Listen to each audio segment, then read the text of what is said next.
and thing. Yeah, I Yeah, like that.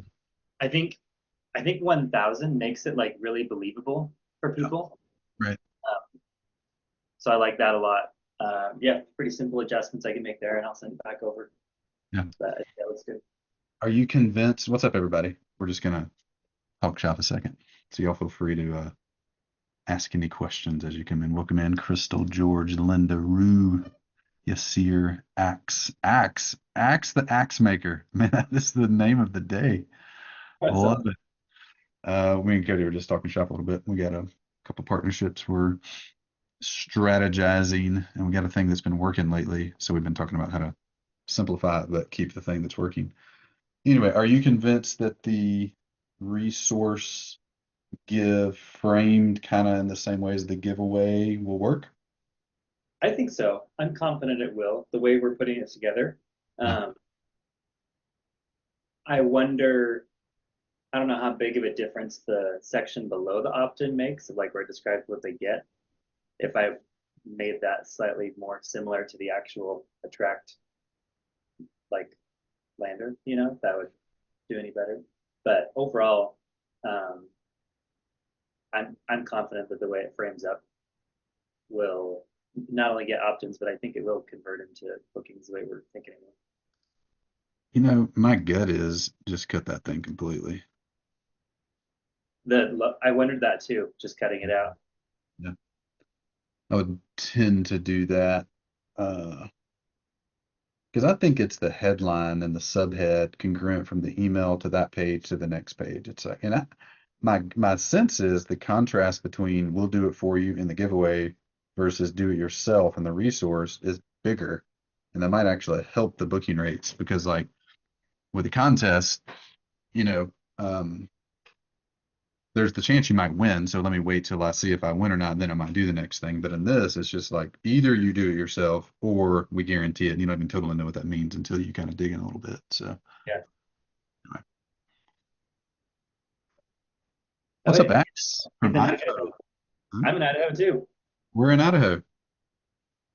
Cody is a not native Idahoan.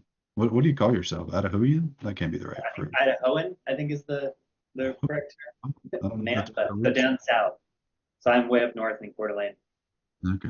Where's your buddy Probably. from? Did you come in? We started like way early, so we're just gonna Yeah. hang out and talk a little bit. So y'all feel free to get some coffee.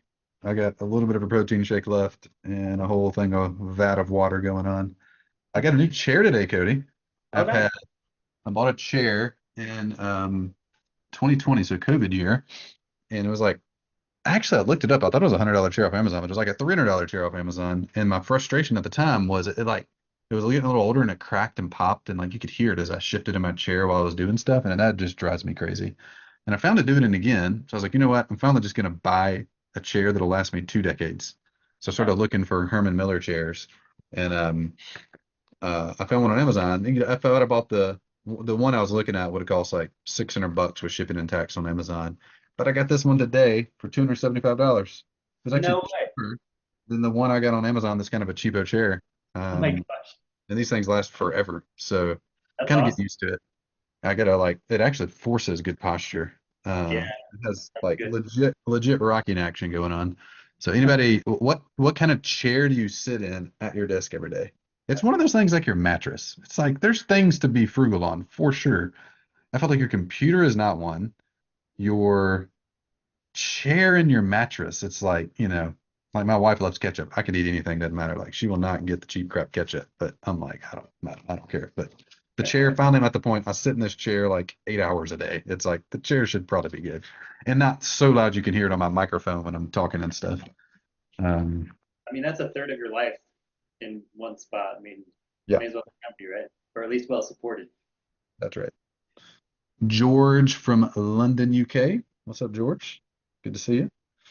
As y'all come in, share where you're from and what problem you help people solve. So I'm in Nashville, Cody's in Idaho, Coeur d'Alene, Idaho. Is that northern Idaho, Cody, or we're Yeah, we're like 2 hours south of Canada, okay? so You're we have right, you're right there. What's the temperature today? today. It's a little bit cooler today, but we are going to go out on the boat later, so I mean, that tells you it's not too cold. 75, 76 right now. High Yeah. 77. It's been on the chilly side. It's 89 right now in Nashville. It has been good. The last 2 days have been pretty cool. Like lows in the 50s in the morning and highs in the upper 70s. But Yeah, we're back. We had our false fall. Now we're back to summer. We'll hit the pool this weekend. nice. At 79, you're not hitting the pool. It's like, that's not quite warm enough. It's And cool. we've been in the 80s the last couple weeks, then it just dipped down a little bit into the 70s, and we're like, kind of nice to cool down, but at the same time, I don't know if I'm ready for full on fall yet. And anybody get the text reminder to come? Curious. Did I get I the just got text? mine. Did you? I did register myself. And by the way, I think we shared this on a workshop we did a while back. 100 or more. Are you like in Arizona? You're in the Southwest, got to be, right? Well, Um, Axe is the one who said he's in Nampa, Idaho. oh, And dang. 100 in Southern Idaho? Get that's out of here. actually very surprising. Heather, who's on our leadership team, she sent a picture of her Apple Watch the other day, and it was 109, and she's in New Brunswick, which I think is between Austin and Dallas. My Texas geography is not that great. Yeah, it's the apocalypse. Yeah, it's terrible. We're in the we're in the South, not deep South, but and it's not been a mid June to mid July was pretty warm. Welcome, Bethany. Good to see you. Hi, good to see you. We're talking about my off. I got a new office chair today. We're talking about that. Talking Mm. about the weather. Yep, it's 81 here. Yeah. 69 in Northern California. All right, I like it. I see you. Uh, I've had the same office chair for a while, but it started getting so. What's up, Casey? Good to see you, man. Your name came up at the gym this morning. Me and Grant were talking. Um, I also want to know what kind of chair. Casey asked what kind of chair. oh yeah, I'm gonna tell the story first. So I Okay. bought this off Amazon. Like 4 years ago, my chair started like making so many creaking and popping noises that like you could hear it. So I texted around to friends and Grant, my buddy Grant. I was like, "What kind of chair do you have?" And he's like, "I got this chair off Amazon." I was like, "Great, I just ordered that chair off Amazon." 4 years later, now it's doing the same thing. And it was like I thought it was like $100 chair, but I looked it up earlier. It was $300 off Amazon. I was like, that wasn't a cheap chair. And it's just like it's so annoyingly loud that even on interviews and webinars you can hear it. So I was like, all right, let me just spend money and get a chair that'll last me 2 decades. So you ask anybody, and they're like, get the Herman Miller chair, but you can spend some money on those chairs. But I found one on Facebook Marketplace for $275 and went and got it today. So I got a new super comfy chair, and they last for like the guy. He had sold one other Herman Miller, and he had had it since 1995. Wow. Same chair. Like, holy cow. Yeah, Casey, that's right. It's like a mattress. It's like you literally Mm. are in it all day. So you should probably, have something So that's you did get a Herman Miller chair. good. Herman Okay. Miller Mira, Mira for $275. So cheaper than the other one I got off Amazon 3 years ago, except Nice. it lasts me till the 2040s. Yeah. Man, it kind of That's looks cool too. yeah. I have a friend, she does commercial interior design and they use all Herman Miller products. So Yeah. I think they last a long time. I pretty much just asked, you have a Herman Miller you want to get rid of? Julie, tell me more. I'm a newbie over here, just my first one ever as of like 2 hours ago. So it's better than my other one already for sure. And it doesn't make any noises. It has like a hardcore rocking thing going on though. Um, cheap gaming chair. Yeah, so it was good for like a year or two, and then it just gets rid of all the springs and coils and everything. Just start get I WD-40'd it up. I tried to make the thing work, and anyway, yeah. DJ, you're in Nashville. Good to see you, DJ. So check out Facebook Marketplace. They pop every like 3 or 4 days for pretty good deals too. I missed a couple until I got this one. I saw it pop this morning, and an hour later, I was driving to her house in Brentwood to get it. So it's like I got money in hand. I will see you there. All right, welcome in everybody. We're at time, so we're going to stop talking about chairs and weather in Idaho. Welcome in to today's webinar. Turn any product into a high-ticket coaching offer. Quick little note. Our business model is we give away all of our tools and training for free, and then like 1% of people hire us to coach them. So if you would like to get all of our training, we do it every week live publicly here and talk about all the major topics inside of growing an online coaching business, how to get clients, how to put together your offer, how to go low ticket or high ticket, how to talk about it, how to all the different aspects of it. So just text growth to 512-360-0965. Maybe Cody, you can throw that in chat so people can copy and paste it. And you'll just get a text notification every time we release a new training, and just so you don't miss it. So it's free. You don't have to do anything. All right, quick intros real quick. This is Bethany. At least she's on my right. I don't know what version of what Yeah. on your screen, which direction she is. But Bethany's a chief of staff at Growth Tools. She's been here 7 years, right? Or 6 years? 6. You drastically overestimate or like overcount people's time with you, and I just love it. So yeah, I think you Bethany's say been Will's here been here for 10 years and for he's been 22 here. years. Bethany's been here. 512-360-0965 for Julie. And Cody can throw it in chat for you. There you go. She's the coach to the team. She makes sure that we're all not working too much or too little, and we're actually doing things we should be doing. She lives in Detroit, Michigan, and has a whole bunch of kids, 6 exactly. Yes, Also, thank you. I Yes, overestimate that constantly as well. did. Just for the record. Bazillion. Bazillion means 6. So Bazillion, lots of kids. And to my left, or whatever side of the screen you're on for you, is Cody. He's our director of partnerships. He's been around for 5 years as a client and customer, and in the last 6 months or so, he joined the team full time. And he runs our partnership channel, which is our #1 lead and client acquisition channel. If you want to know more about that, I think next week we're going to do a live training on it. So make sure you're signed up to the little text list. You won't miss it. He lives in Coeur d'Alene, Idaho. We talked about that a good bit. And now you know the temperature of Coeur d'Alene, Idaho, and Cody's weekend plans if you were here early, in case you were just dying to know those things. So today we're going to talk about how to turn any product of really any sort into a high-ticket coaching offer. So I want to give a quick example of this real quick. We had a product that we sold. It was $500. That isn't like super cheap, but it's not super expensive either.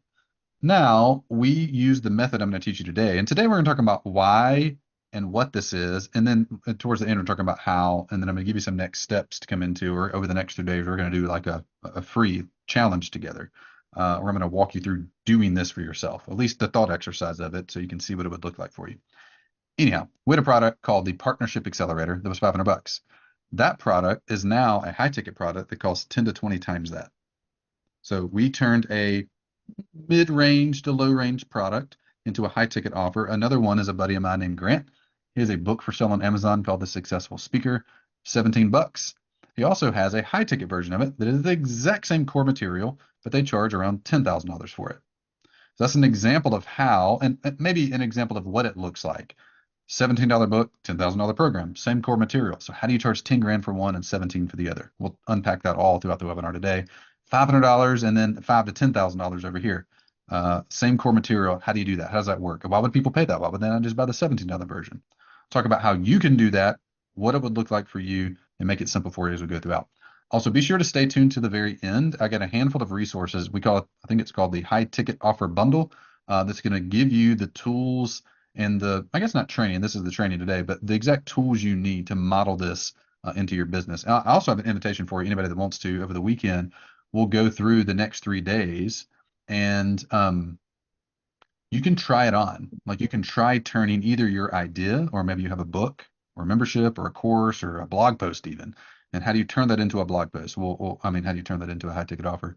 And we'll do that together over the next few days and kind of review that for you and let you try it out as you go. So make sure you stay to the end. I'll give you links to the worksheets and everything we'll be using.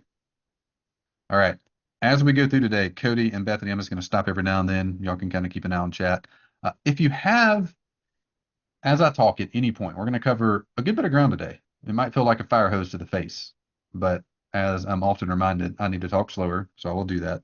And if you have any doubts, if you have any questions, clarifications, write them down, throw them in chat. We'll stop multiple times throughout, clarify those as we go. I'm from New York. I'm talking slow. Well, I've slowed down now. I can get going. All right. So before we get in here, let me know in chat if you've ever been to one of my webinars before, one of these trainings. If you've ever been to one, put the number you've been to in the last month or two in chat. I'm curious where we're at. If we have any zeros, cool. Stuart, 0. First one, 0. Great. 0002. Casey, welcome. 20. Oh, perfect. All right. So a lot of newbies. This is great. This is great. Tanja, you have been to a lot. We need to mail you a special prize for being at so many of them. Thank you so much. 25. Okay. Now you're just making stuff up. I haven't even done 25. Jan, type the biggest number. You also get the biggest liar award as well. The Pinocchio award goes to Jan. The biggest customer goes, or the biggest fan goes to Tanja. Unless she's saying in the last like 5 years or something. I don't know. Yeah, I mean, we Yeah, did do a lot of shop talks in the day, so maybe they're counting all those. I don't know, that's maybe. true. That's true. I don't, Jan, give us the truth here. Okay, so I would, one thing that's just true. Anytime you come across somebody new, and a lot of y'all are hearing me teach for the first time.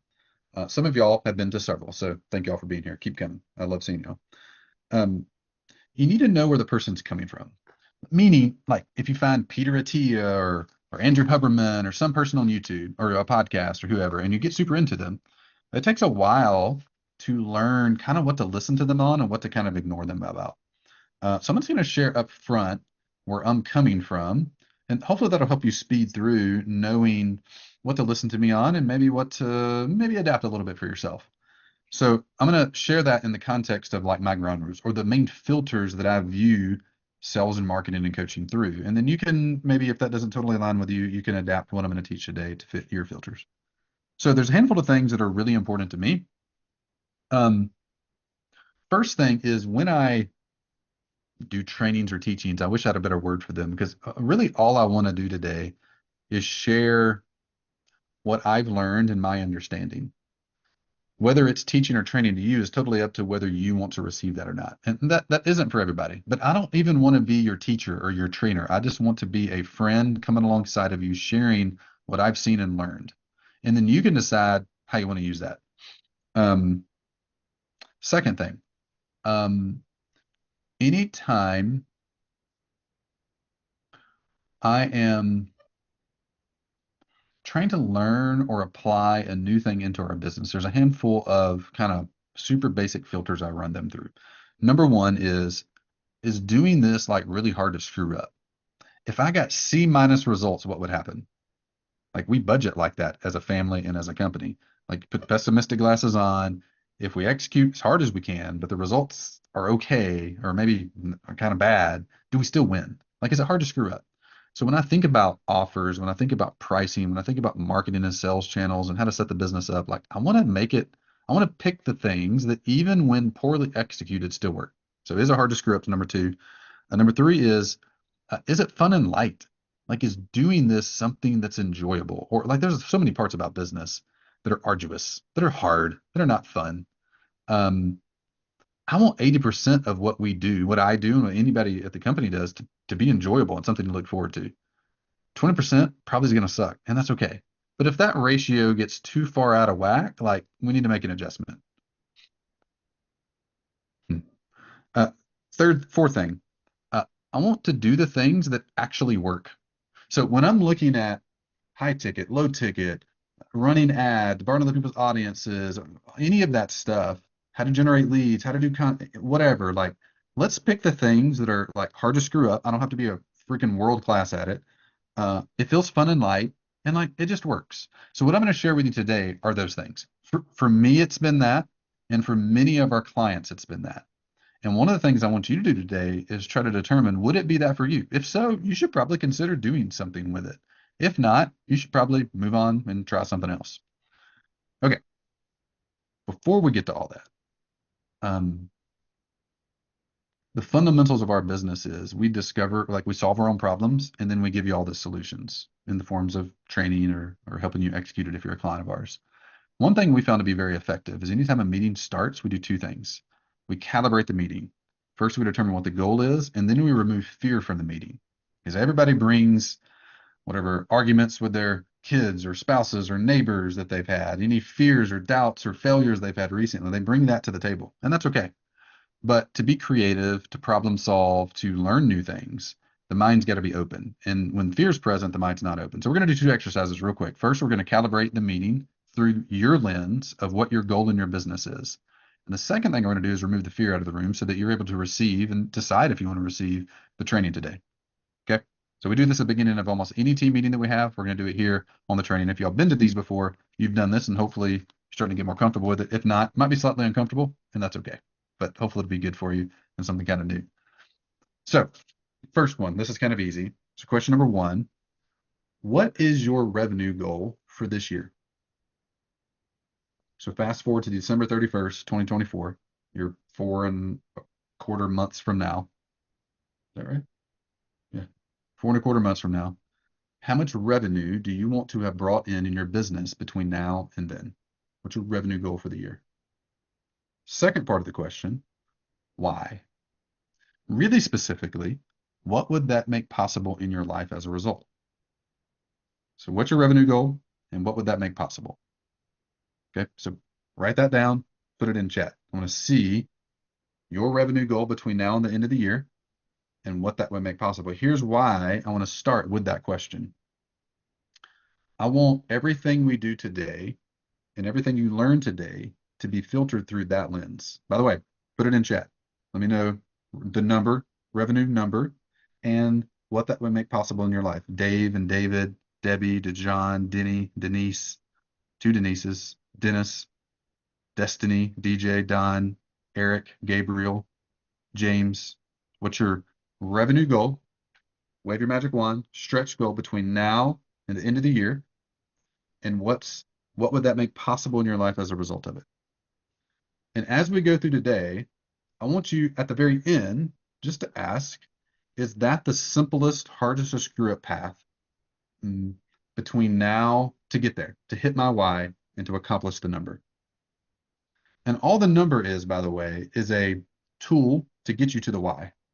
The goal isn't the money. Money sitting there literally does nothing. The money makes things possible and allows you to do things that are important to you. So just a number, Paul, of 50,000 isn't the goal. Why do you want that? What would that make possible in your life as a result? And ideally get super specific with it. DJ, I think this year another 100K would get me to the goal of what? CC, 50,000 to create a physical space for healers to do their work for the people who desire healing from the modalities the healers offer. Well, that's really cool. Debbie, 300,000 to be able to move somewhere safe for my family. Where do you live now, Debbie? And where do you want to go? David, 75,000, I think it is, to clear debt. That's good. What would having the debt clear make possible, David? George, people only have fear because of the things they've gone through in the past, possibly because someone has promised them something and lied about it. This caused fear. That can cause fear. It can come from other places too, by the way. 150,000 Anand, so that I can get my first 100K saved and invested. For what reason? None of that is an endpoint. None of that's a thing that makes different in your life. So what does that make possible in your life that wasn't possible before? Jan, 15K to buy their dream flat. 200,000 would allow me to buy a place in Costa Rica. For what reason? Why do you want a place in Costa Rica? Good. So keep going. One last little part of this I would invite you to do would be to take a piece of paper and write that goal down.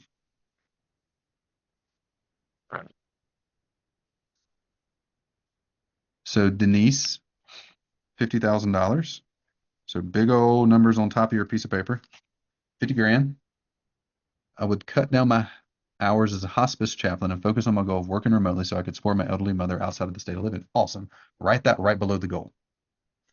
And now every day when you work and throughout this training, look at the why and then look at the what. The what is a path to the why. So the 50,000 is a way to accomplish that, getting out of the hospice stuff and getting into remote work so you can support your elderly mother. So as we go through today, ask yourself, is this the best path and the most efficient path to hit that? If so, you should probably do something with it. If not, then don't do it. Okay. All right. Everybody make sure they're right there. Share it in chat, write it down and put it up on your monitor. Tape it up to your monitor. Make it the lock screen on your phone so you see that. And as you go throughout this week and you go throughout next week, all your decisions filter through that, to the most important thing to you. Second question. It's very hard to be creative, to solve big problems, to accomplish big goals if you're operating from fear or being drastically affected by it. If you're worried about money, if you're overcome with, I'm not good enough, I don't have enough to offer, Brian can do this, but I can't, I don't have that, but he has that, those types of things, that's okay. You don't choose that.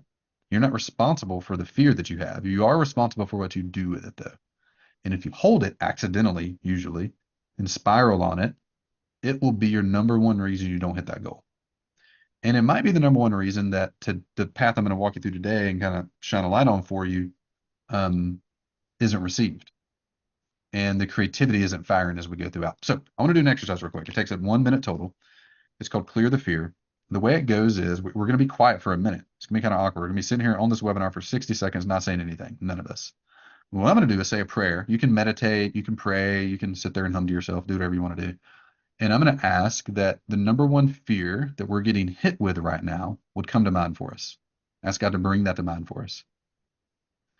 And then once that's clear, I'm going to ask him to bring to mind for us, just to our thoughts, what's true about that thing. And then we're going to share both of those in chat. And I'll share mine, and y'all can share yours. Just by shining a light on it, we'll diffuse it. And by knowing what the true thing is, we can actually operate from that versus the fear. I don't have enough money, you have enough. So operate from you have enough, not from you don't have enough. I'm not good enough. You are exactly what I made you to be. Operate from that, not from this. Okay, so that's exercise. I'm going to set a timer now. I'm going to say a prayer for us, and I'll call out 30-second mark when we switch to the true thing. Okay? Everybody tracking? Bethany, Cody, how we doing? Good. Good Ready. nods. All right. Yep. Fear is a liar. There you go, DJ. All right. God, we ask right now that you bring to mind for us what is the number one fear that everybody on this webinar, in this training right now, is experiencing. We ask that you would bring to mind for each person right now what that thing is. We're just going to be quiet for 30 seconds and bring our attention to anything that comes to mind.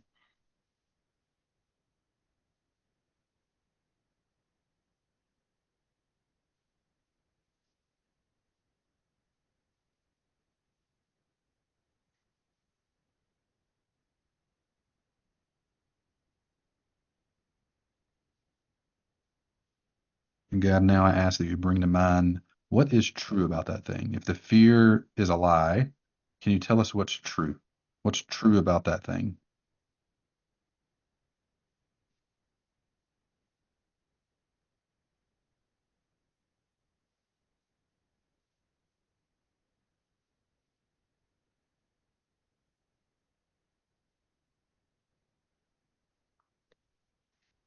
All right. So that was kind of quick. Put in chat what was the fear that came to mind and what was true about that thing. I'll go first as way of example, and then we'll get into the crunchy offer stuff in a second. All right, my fear was, I had a couple, but I'll read one of them. Be sure to share yours, by the way. Write the fear out, put the truth out, throw it in chat. Let's see them. One of the fears was that I don't have what it takes to coach one specific client of mine. And the truth was, you did exactly and are doing exactly what I want you to do. It doesn't feel like it. You're not getting the connection that you want. And there's resistance, but like, I'm exactly where I should be. So I'm going to go through that. I'm going to act like that's true. Just suspend disbelief in the lie. Okay. All right. Rue, I would chicken out again and avoid taking action. It's actually not true. I'm ready to do this business thing. Amen, Rue. Debbie, I'm afraid of being burned to death in my house before I can raise enough to move. Wow. What's true? DJ, forgot the why. The last few days I've been dealing with extreme discomfort of making offers. God has been working on me on this, that it's living in a past from 35 years ago and it's time to let it go. Good. Jolie, fear that people business will not want the wisdom I have and learned and used not build to not build exceptional teams. The truth is that not every team, that every leader will be open to it. Oh, this is good. Maria, this is really crazy, but my fear popped into my head and it surprised me. Okay. If I increase my focus on my coaching business, I will lose my husband because it will pull me away from our business that I'm CEO of. I will lose control, and there's a deep-seated fear that it will put a barrier between me and my soulmate. But really, nothing about that is true if I think about it. That's Maria, that's really, really good, by the way. That's good.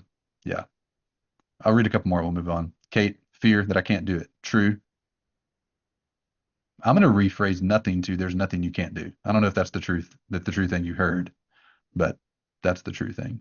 Gabriel, fear not being able to provide what my family needs. Truth, you're providing and being a good father. Amen. Oh, the not is a typo. Okay, cool. All right, Bethany, you want to share one? Yeah, Okay. I would say that my fear is that like my personal goals aren't getting here fast enough. And the truth is that God's timing is not my timing. So a single day is a year to him, and a year is a single day. So Mm, just trust in his timing. that's good. I like Yeah. it. Yeah. Sharon. All right, let's jump into the topic of the webinar. So now we know our goal, we know the number, we know the reason for the number. Fear's out of the room. So let's jump in and learn how to turn any product into a high ticket coaching offer. When I first started online, was selling a $30 course and I had a goal to get to $10,000 in revenue, much like many of you that posted your goals earlier.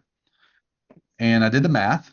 To get to $100,000 in revenue, I would have to sell 350 copies of that course every month.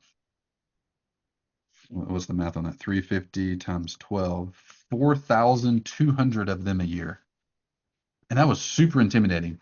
And when I first listed it to sell, I sold like 20 really quick in a day or two. And I'm like, all right, I think I might get there. 20 a day times 30 days in a month is 600. I'm going to crush the goal. And then 4 or 5, 6 days goes by, a week or two goes by, and like literally nobody else buys.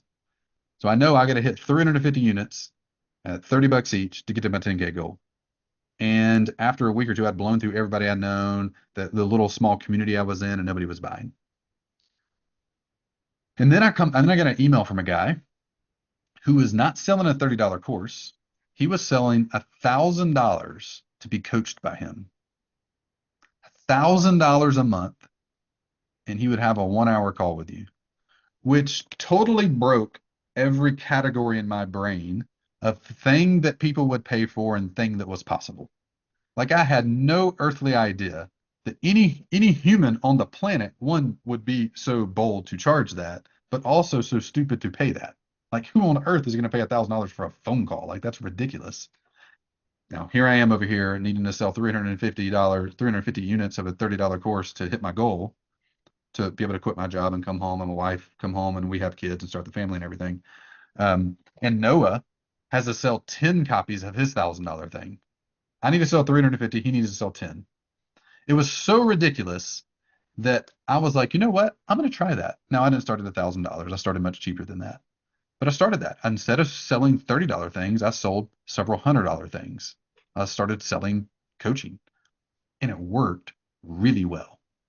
I'd been grinding along trying to sell a $30 course, needing to sell hundreds and hundreds and hundreds of them, thousands of them to hit my yearly goal. And here this guy is selling one copy of a $1,000 thing. That's equal to lots of copies of my $30 course. So I switched business models from trying to sell the super low ticket stuff to selling high ticket stuff like Noah did. And man, that made all the difference in my online business. And went from being a grind, trying to find cheap people to buy cheap things, to being not the simplest thing on the planet, but way easier selling expensive things to people that actually had money. And that's what I'm going to talk about with you today. Now, here's one other cool thing that happened as well. That $30 course, almost no one even completed the course. Almost no one actually got the result they wanted when they bought the course. But as soon as I switched to selling high ticket stuff, the clients that were hiring me, the customers that were paying me, all of a sudden started getting results really well. So not only was it easier to make money, but the impact that I was having expanded drastically. So today I want to walk you through what I've learned after 12 years of doing that. So first, let's define a term. High ticket is coaching or a product that starts at least $5,000. Now, most people online have been taught, I was taught this, I think it was popularized by Ryan Dice at Digital Marketer, the low ticket business model. This is when you charge a little bit of money, $30 in my case, to a whole lot of people, and they buy from you, and it's awesome. And then you walk people up and they buy more expensive things and more expensive things and more expensive things. And the problem is, like I experienced and like you probably have as well, if you sold cheap things, one, you got to find a whole lot of people. And two, the results and the impact that you have is a lot lower. It's going at an inch deep and a mile wide. When I realized that day Noah sent this email out, and then after having walked through this now for over a decade, is there's a drastically different inverted business model where you don't start low ticket and charge a little bit to a whole lot of people and barely have any impact. You get some case studies occasionally because you're selling to so many folks, but do the opposite. sell high ticket, sell for a lot of money to just a handful of people and get really big results and really big word of mouth. It's going a mile deep and an inch wide. Now, the thing about that, this is my very unscientific drawing here, is that to reach actual transformation for the people you're selling your products to or doing your coaching for, like there's a depth of relationship and a depth of work they have to get to before the transformation actually happens. If you're coaching wellness or financing or parenting or marriage, like you got to work so long before you're going to actually hit the transformation. And when you're selling low ticket, people just don't get there. Like they never hit the transformation line because they don't go deep enough. They don't get deep enough in a relationship. They don't stick around. They don't actually do the stuff. What I realize about this is exactly what Jesus did.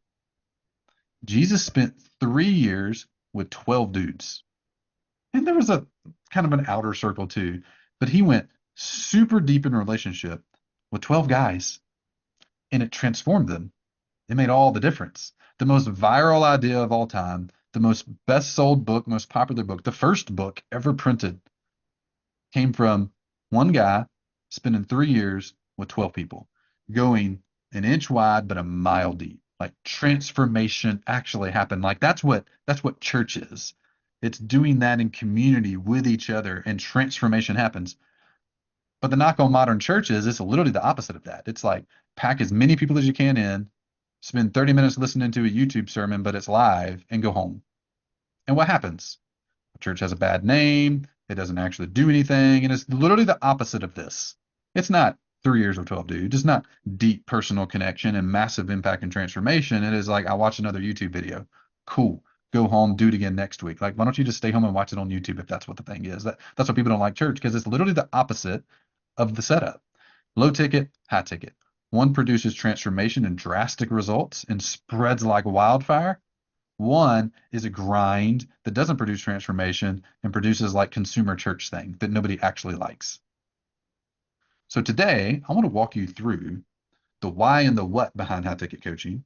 And towards the end, we're going to get into the how. Like, how do you take your maybe unarticulated expertise, like the transformation you've had in marriage or parenting or wellness or whatever the topic is you're focused on, which by the way, put your topics in chat. Like, what do you help people with, or what do you want to help people solve? What's the problem you help people solve, or the problem you want to help people solve? I help people solve the problem of getting clients for the coaching business. That's super interesting and fascinating to me. And probably is a problem most of y'all have, or you wouldn't be here. So let me know in chat, what is the problem you help people solve? Because by the end of this, I want you to have clarity to whether you should go down the path of low ticket or high ticket. They're both okay. Now, I have biases. I've tried both of them, and one of them, in my experience from doing it myself and helping other people, is easier. One of them, high ticket's easier and whatnot. But by the end, I want you to be clear. Either a total stiff arm to high ticket and go down the low ticket path, or like, that's super interesting. I think I might want to do it. And I'll give you some practical action steps to follow if that sounds interesting to you. Yeah, so Cody just launched a poll, kind of see where we're at right now. Oh yeah, y'all put your problems you help people solve in chat too. I want to see the industries we have. But if you already are, good. Stick around. You'll probably learn a handful of things, Denny. Help people restore their health from Lyme disease, mold toxicity, and Sears. I don't know what that is. Using a regenerative nutrition thing. Help anyone to code. Help people to stop doing repetitive tasks and focus on what they can do. This is good. Yeah, put these in chat. Let's see what they are. So I want to walk through the practical realities and how it works. Like, what is high ticket? Why would I want to do it? I'm interested, but there's a handful of y'all that posted in chat, which no one said no, by the way. So like, I'm kind of skeptical of that. It's okay if you're a no right now. By the end, we'll do another poll and kind of see where we're at the end, see if you move at all. So I want to walk through 5 different truths of a high ticket focused business. So truth number 1, you might be thinking, okay, I get a mile deep and inch wide. I get how Jesus did. Like, I get all of that, but like, man, you don't know what industry I'm in. Like, I sell to teachers or I sell to X, and they're just like, who in chat thinks that their industry is cheap and just won't spend $5, $10, $20, $30,000? If those price points scare you because of your industry, just put in chat cheap and let's see who you are. It's okay if you are, by the way, because I want to talk about that specifically.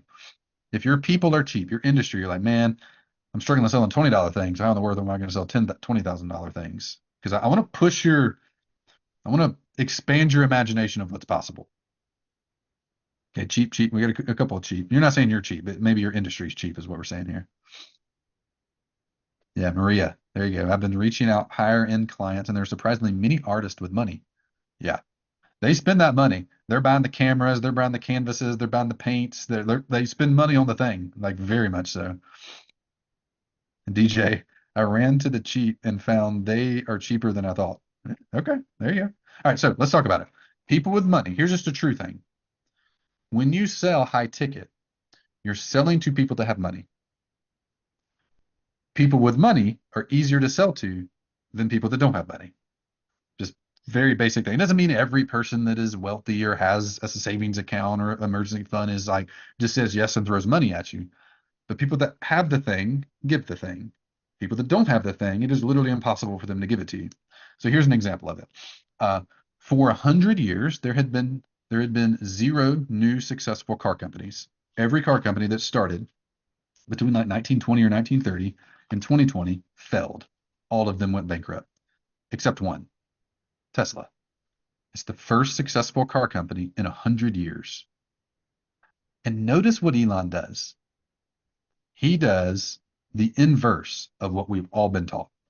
So the first Tesla he ever sold, actually, I think number 3 was to George Clooney. The first 20 he sold were all to extremely wealthy people, all people whose net worth was over $50 million. George Clooney was one of the first of those. That's because Elon does the opposite of what we were all taught. He uses the descension business model. He starts at the top of the market, the most expensive car, $200,000, $300,000, $400,000 cars. That's what he started at. He used the profit from that to work his way to the mid-market, to the Model S and the Model X. That's the one with the like batwing door things. Still a $100,000 car, super profitable, sold to people that have money. This business here was the first 10 to 15 years of Tesla, selling to ultra high end and mostly high end people that had money because they're easier to sell to. It's easier to make a profit there. There's less of them, but they're easy to target. And then after like 15 years, he released the Model 3, the mass market car you see driving around everywhere. That car is hard to do because you're not selling to very wealthy people. You're selling to middle class, lower middle class to upper middle class people that are buying that car. It's a $35,000 car. So the model we've all been taught is the ascension business model. Who here has heard of the ascension model before? You start with a $9 PDF and work your way up to the $99 course, and you work your way up to the $500 course. You've worked your way up to the $5,000 thing. Eventually have the $25,000 mastermind. Like, yeah, the value ladder, that's the opposite of what Elon did. And it's why he won. So when you sell to high-end people that have money, for the most part, think in ROI. They think in return on investment. When I put $1 in, they don't think, how could I put less dollars in? They think, how could I put more dollars in and get more dollars out? Because if I give you $1 and you give me 10 back, my singular goal tomorrow is to give you all of my dollars and get that multiplied times 10. Is this making sense? It's an investment mindset. When an investment is returning dollars for you, you put more dollars into it. They're thinking with an ROI hat. People that aren't there predominantly think with cost. I need a blender. Let me go find the cheapest blender. Go to Walmart and get the Cuisinart. ROI hat is thinking like, but if I buy the Cuisinart, that thing's going to break in a year, and I'm going to have to go buy another one, and another one, and another one. Literally, this chair, we were talking about it before we started. I bought 3 chairs in the last 10 years, and they all cost a couple $100. Finally, I was like, screw that. Let me just go buy a good chair. I sit in it literally every day, all day. So I bought this one secondhand. This is a Herman Miller chair. It's like $1,000 chair I found for $300 locally. I don't have to buy another chair for the next 20 years. The ROI is time. I don't have to do it again. And it's actually cheaper over the course of the next 2 decades to do that versus keeping on buying the dumb Amazon chair over and over again. People with the money are easier to sell to. 1, because they have it. 2, because they think ROI. When you're selling your holistic vet care thing, when you're selling your wellness package, when you're selling your marketing service, they don't think, how could I pay less? That's not the first thought they think. The first thought they think is, how much will this return me? And they start running a calculation of, do I trust that person? Do I trust the results they're telling me? If so, let me put my money in because I'm going to get a lot more money out. You don't get that in the Model 3, but you do get it in the Roadster. You don't get that in the $9 PDF, but you do get in the one-on-one mastermind. Does it making sense? People with money are easier to sell to. But Brian, I don't know what I have truth number one. This is truth number two. No one in my industry charges that much. None of my competition does that. I was with the client the last couple of days. They sell to teachers. Teachers notoriously don't have a lot of money. I mean, like by definition, they're probably the most underpaid profession that there is, making $30,000 to $50,000 a year. Everyone in their industry sells this client's product type for like $9. We're charging 40, and they're crushing it. Here's the truth. This is already happening in your industry. Here's an example. My wife and I, our 16th anniversary was a couple weeks ago, and we're going to leave here in a few weeks and go take a trip. So we're looking around at hotels and stuff. Do we do a staycation? Do we go somewhere? And when you're in an industry that you think is cheap, and maybe you're cheap, maybe you're thinking with cost at. It's easy to only see that. Like in Nashville, I'll Google the cheapest hotels in Nashville. The Wood Spring Suites popped up, $58 a night. I called them. Guess what their vacancy rate is? They have a lot of rooms you can book for $58. And what do you get when you book a room there? You get a bed, you get a TV, you get clean place, safe place. You walk through a carpeted hallway, you open a door, you go to your place, you have a closet and a bathroom. You get a hotel room, $58. Lots of vacancy, lots of room. They need to sell a lot more of them. And if you're the Wood Spring Suites manager, you're looking every day like, man, I'm looking at the other $58 hotels and they all have vacancies. Man, the hotel industry must be suffering. Probably the Airbnb people. Let's blame them. Then I Googled most expensive hotels in Nashville. Nearly 10 times the price. The Four Seasons. I didn't even know we had a Four Seasons here. The Four Seasons in Nashville. Nearly 10 times the price. What do you get? What do you get there? Well, I walk into a safe space and I walk down a carpeted hallway and I open a door and I go into the room and have a bed and a bathroom and a TV and it's nice. Kind of the same thing. Called them. Guess how many vacancies they have? None. Can't book a hotel there. People are already charging 10, 20, 30, 40 times what you're charging in your industry. The problem is you're just zoned in just on your product suite type, just on your price point, because it's all you have a frame of reference for. Let me give you a couple of examples of this. This is Jeff. He helps. Well, I'll just read what he does. I help cat and dog owners frustrated with normal vet practices. I'm your answer when you want a structured path for the holistic well-being of your pet. With my guidance, you'll have a healthy pet while avoiding all the weird practices of traditional vets. So think about if you're a vet in Nashville. I wish I could get more clients. We're charging like $100 an hour. Maybe we should lower the price to attract more people. No. Do the opposite. Jeff charges $5,000 for his service. People really like their pets. And Jeff's just settles. Like 99% of the market won't buy from Jeff. That's fine. All Jeff needs to do to have a six-figure business is bring in 20 people a year. 20 times $5,000 is $100,000. 20 a year. That's it. Jeff's got it made. 200 a year. He has a seven-figure business. He just needs 200 people in the world that care about their pets a lot and have a little bit of money. That's it. The local vet's over here charging $100. Jeff's charging 50 times that? Is that right? 55? Yeah, 50 times what a normal vet charges and is crushing it. Another example, Kim. I help parents of children with autism take control of their child's recovery. We're your solution when you're worried that your child may never be happy or live independently. There's a local place here that specifically works with kids on the spectrum that are young, like under 5, and helps them adjust before they get to school and like learn coping or the skills or whatever. I'm using the wrong words here. That's the point. They charge $250 an hour. It's expensive. Kim charges 30 times that, $6,000 for the same solution. High ticket offer versus what everybody else does. Don't be Wood Spring Suites. Be the Four Seasons. Hey, Brian, really quick too. If you go back to that slide with the two hotels side by side, look at the stars, like reputation management wise, and look at the review on the Four Seasons. I wish I could rate higher than 5 stars. It's just like it solves your reputation management too when you're doing this model. And when you sell to broke people, man, it's like it's fine to do that, but boy, the fulfillment on that is way harder. Mm-hmm. It's just way harder. There's not a lot of profit. You can't hire. You can't build quality. Like it's just tough. Way harder. The more they pay, the lower maintenance they are. Casey. Yep. 100%. Here's one more example. Michael Wozniak. I help owners and C-level executives solve their leadership challenges. So it works with leadership, like high-end leadership stuff. You can go buy a leadership book from John Maxwell right now on Amazon for $9. And the core material is probably better than what Michael teaches. But Michael charges $15,000 for it. And it's absolutely crushing it. Don't be Woodspring Suites, be Four Seasons. And here's the truth. It's already happened in your industry. The key is not focusing on 99% of the industry, it's focusing on the top 1%. And hey, later on, if you want, you can work your way down market using the dissension model. But when you start down here with the Woodspring Suites and think you're going to build a Four Seasons out of that, that doesn't happen. And in 12 years of doing business, coaching thousands of people, I've never seen this work one time. Not once, ever, for anybody. Like it doesn't even work, much less like make any kind of logical sense. Here's some other industries we've seen this work in. Dating for widow women over 50, board game creation, executive coaching for HR professionals, on and on and on. So like the key is this is already happening in your industry. Even if you don't see the people charging this much, they do.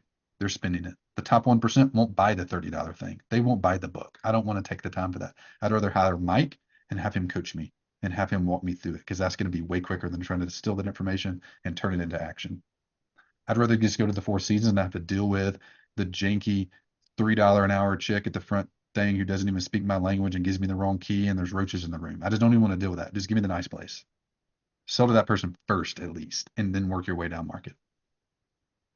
Drone flying for land surveys, yeah. Hey, Brian, there's two questions in here in the same vein. Yeah. How do you bring the quality? And I know I'm really good at what I do, but I'm not sure it's valuable at a very high ticket price. What was the first one? First one just said, how do you bring the quality, like to be worth that much? Yeah, that's good. Let's talk about it here because this is the answer to that question. The title of the webinar, how do you turn any product into a high-ticket coaching product? This is it right here.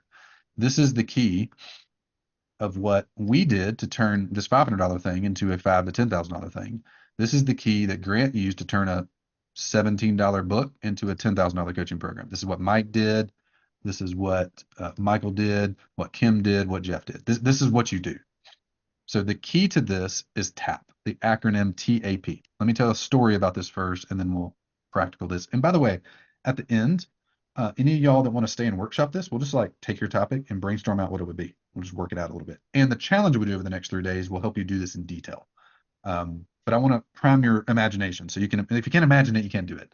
You got to think about what this would be for you. Okay, so TAP, think about the Super Bowl.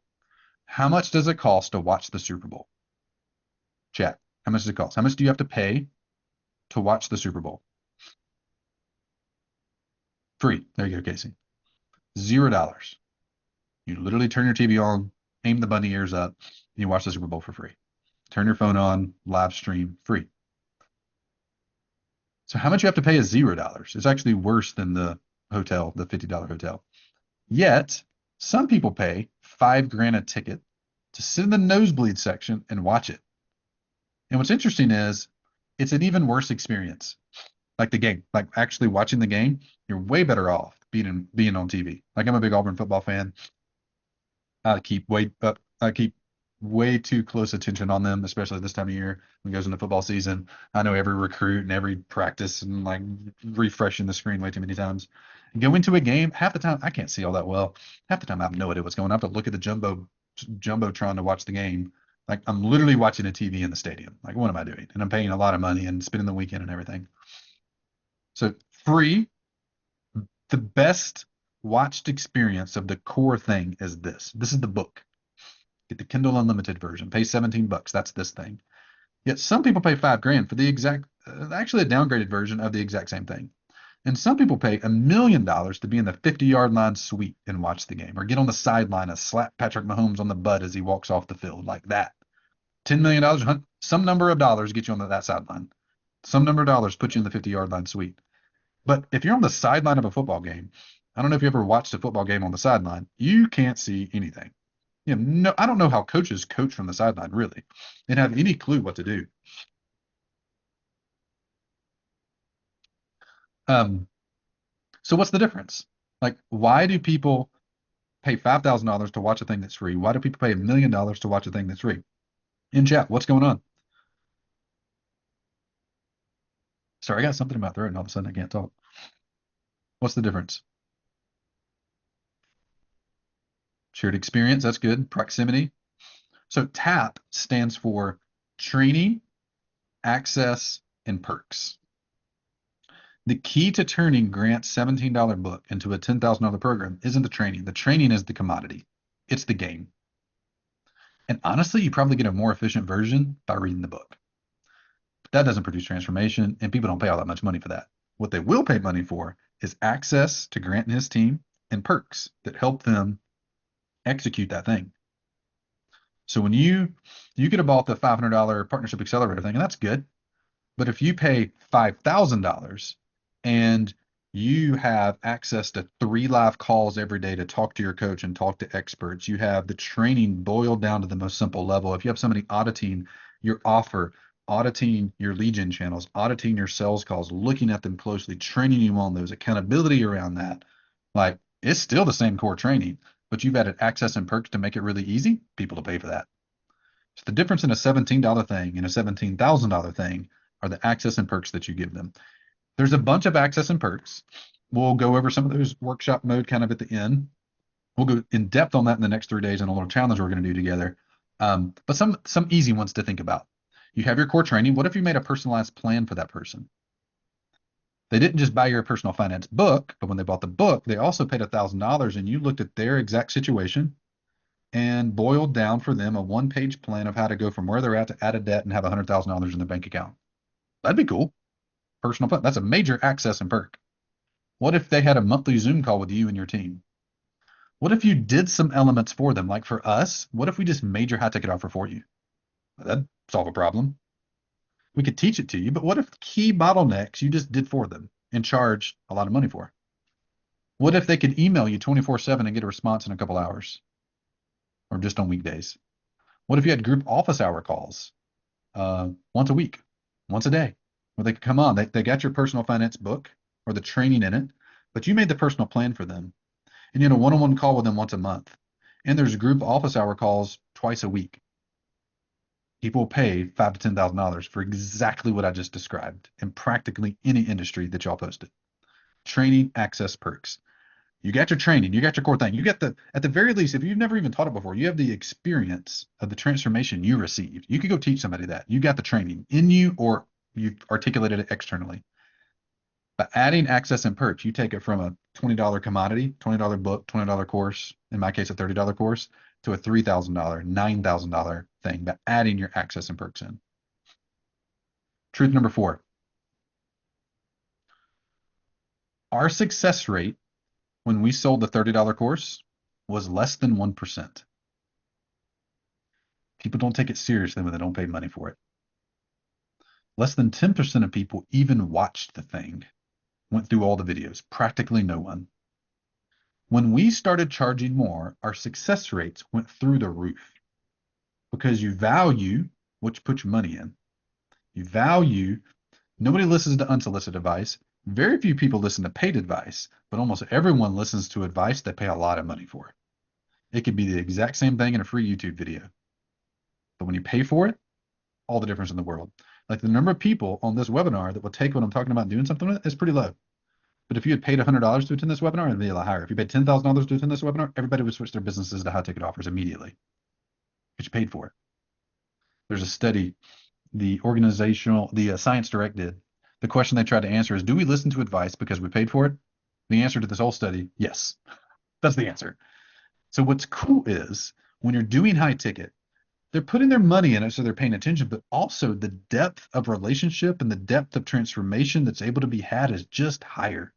Like Jesus didn't charge his 12 disciples to be the disciples.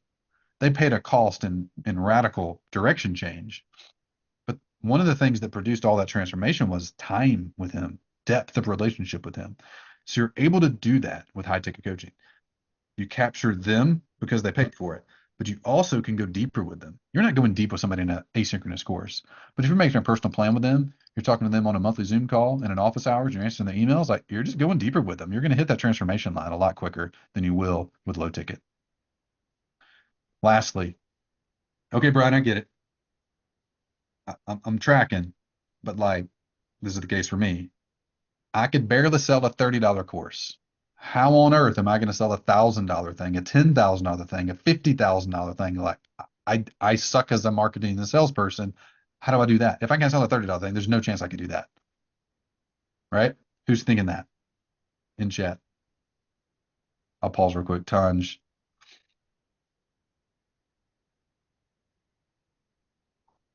Tanj, this might be a problem here. Tanj has an expensive product that's not selling. What's going on? Liver's hand raises hand. Yeah, Gil, you have to believe your word. That's number one. But you do this truth number five. If you've struggled selling high ticket, maybe you've struggled selling low ticket, maybe you just struggle selling things. The first place I look at when our sales are off is, are we selling painkillers or vitamins right now?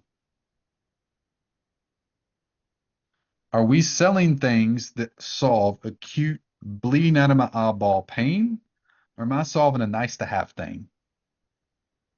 The first time I ever encountered this, the last job I had before I started this business is I was a ballroom dance instructor. Actually, technically, I had another job after that. Anyway, for a 6-month period of my life in 2010 and 2011, I was a ballroom dance instructor. And I had never touched a ballroom dance floor before, haven't touched a ballroom dance floor since, the last human on the planet that would ever do this. But for 6 months, I learned how to do it, and I did it. The first couple that ever came in that I taught, their names were John and Paula. They made $30,000 a year at Starbucks, went to college, worked part-time, went to college, but spent $500 a month on dance lessons. Dancing is not cheap. That is a weird world. Mostly it's like 60-year-old widows who have a lot of money who want to be around other humans and they pay to do that. And they move their body. And it's actually really good for them. It's very expensive.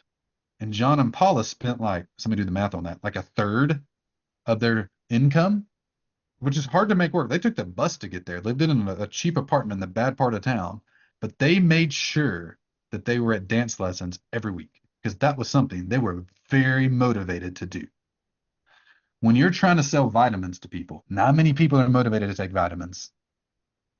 But if you have a migraine, if you just stepped on a nail, the first thing you're going to do is go disinfect that sucker and eat some Tylenol or ibuprofen to help the pain. So the problem with your thing isn't that it's $30. It's that you're selling to unmotivated people that don't have money. When you sell to motivated buyers who have money, the thing sells. So the key isn't raise your price and all of a sudden they fly off the shelf. No, like if you're selling vitamins, it doesn't matter what price point you're at. It is, what is the pain in the problem you're solving? Like a lot of you, when I asked the problem earlier, what's the problem you help people solve? You told me your solution. I don't care about your solution. Tell me about the pain.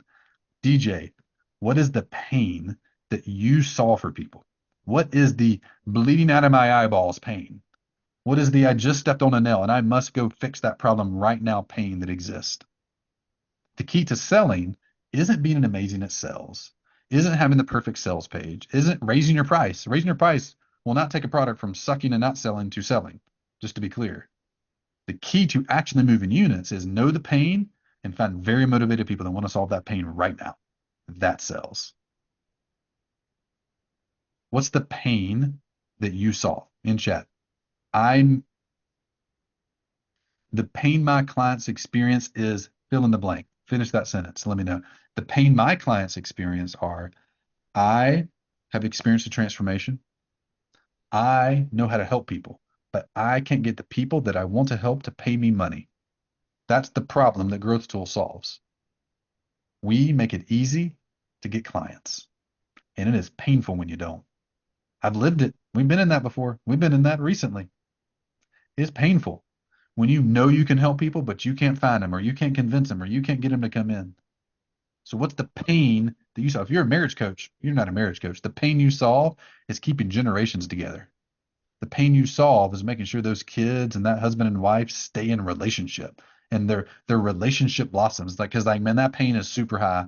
The financial pain is super high. The parenting pain is super high.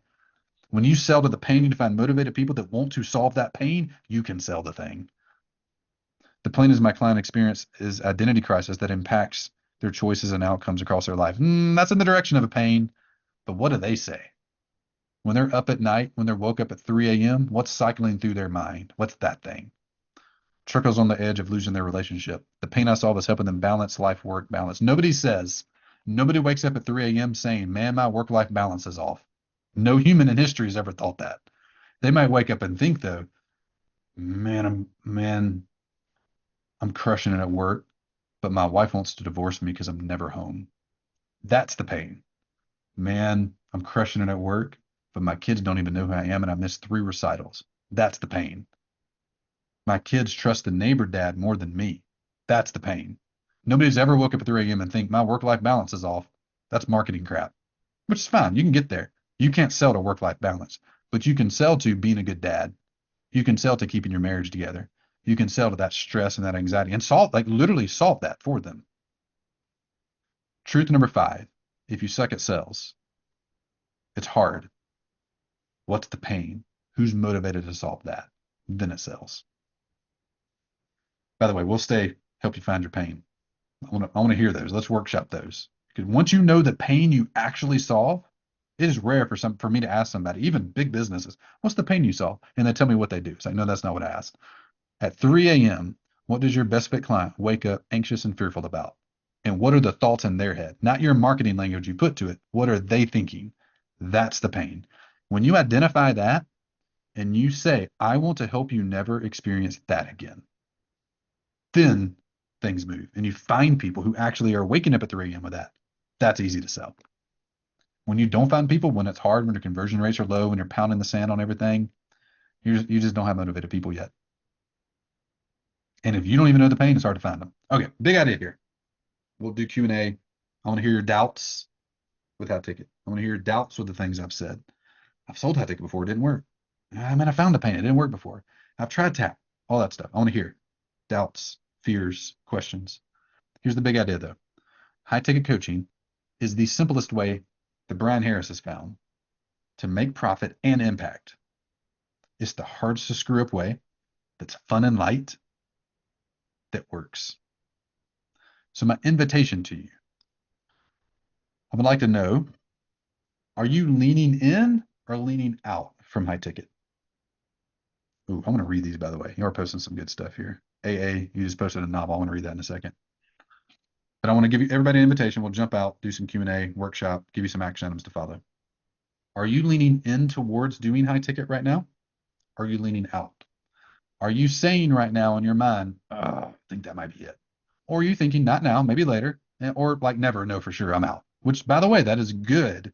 If you got to never know, definitely not me, that is great. Because now you know what to do. Now you know to go to low ticket, all in, and don't ever even come back to this, which is great. It's clarifying. It's helpful.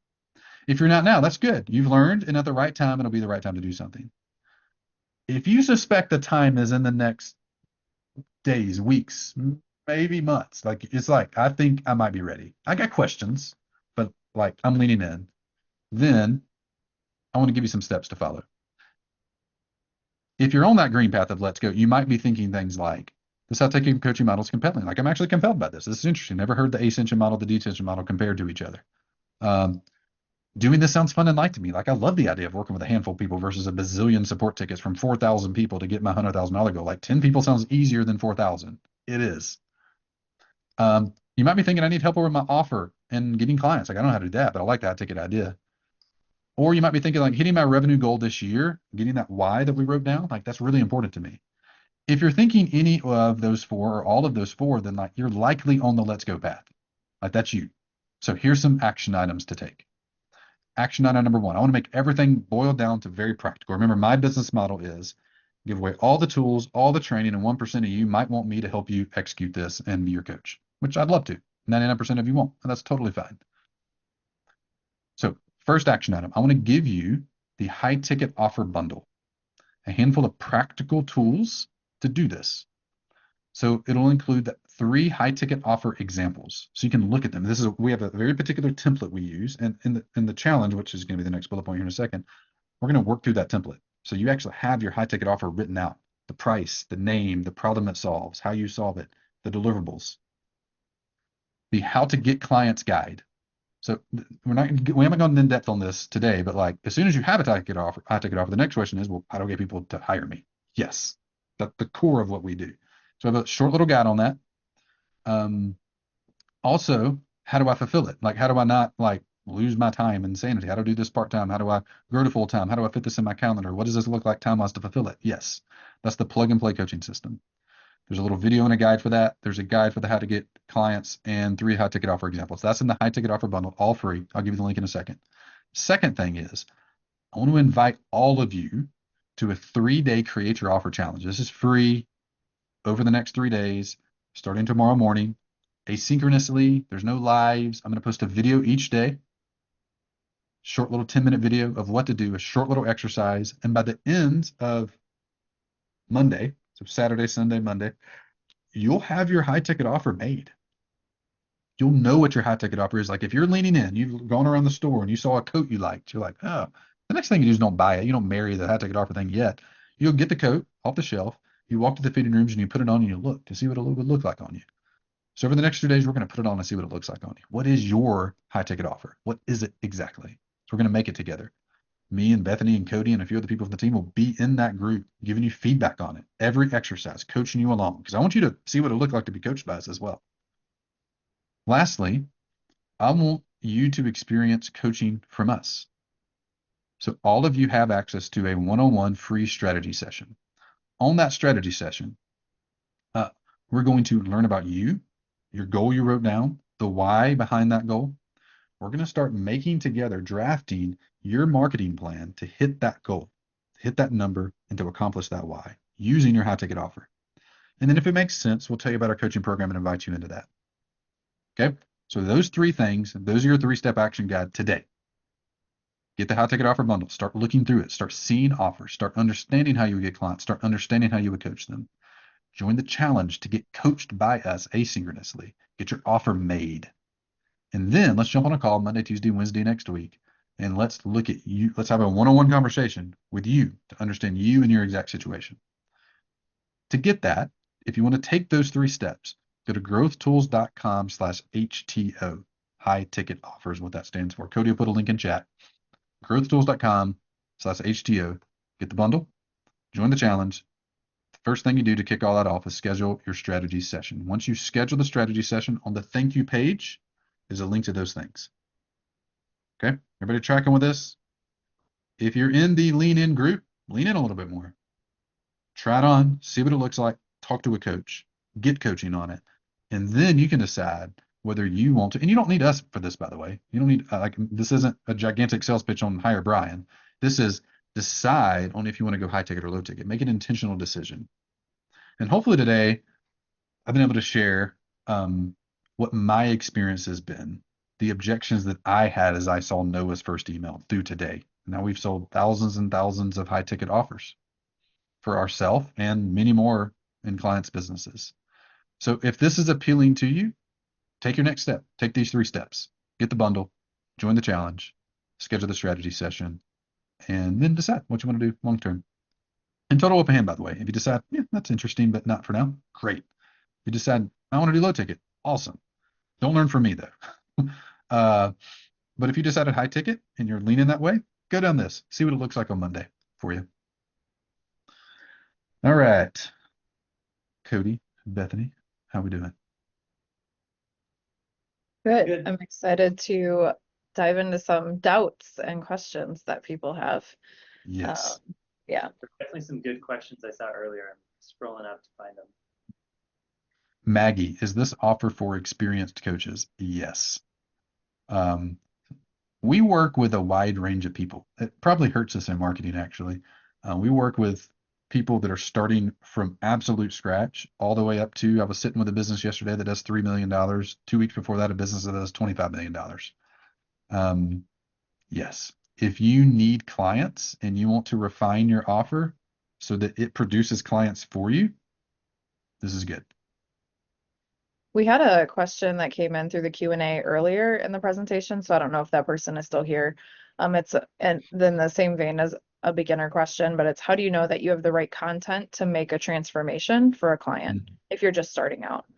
Yeah. I mean, me personally, I would say, because I've experienced this myself, I would say just go get a transformation, like go offer it to one or two people for free or super cheap to get the transformation there.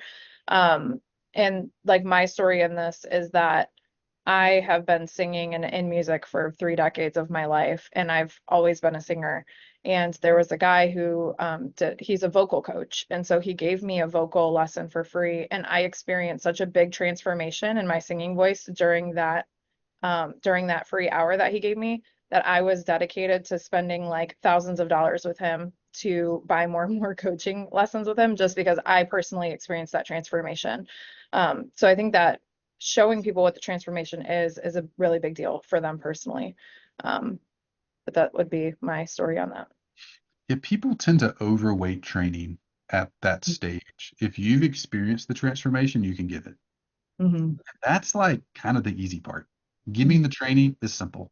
Where coaching isn't training, by the way. You need to give them you need to get the information out of your head into their head in the simplest way possible. You can do that via live Zoom calls and record them, and you got your training.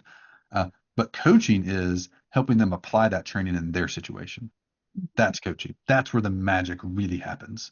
And a lot of times the book or the course or whatever is a better delivery mechanism for the training than you being on a one-on-one Zoom call and teaching them things. That's the least efficient way possible for them to receive it, and the least useful way to use that time. It'd be better them having consumed it and y'all working through their specific obstacles and applying it. Think about marriage. Would you rather have a marriage coach over the 12 weeks just every week teach you things? Or would you rather watch the video, read the book, and come in for 12 weeks and talk about how you're working through applying that, having your personal plan and applying that in your situation? That. Yeah. Heather said, can you help with a marketing and digital course? Totally. What I would encourage you to do, Heather, I mean, there's lots of questions here we would work through, but the first thing I would do is look at your pricing.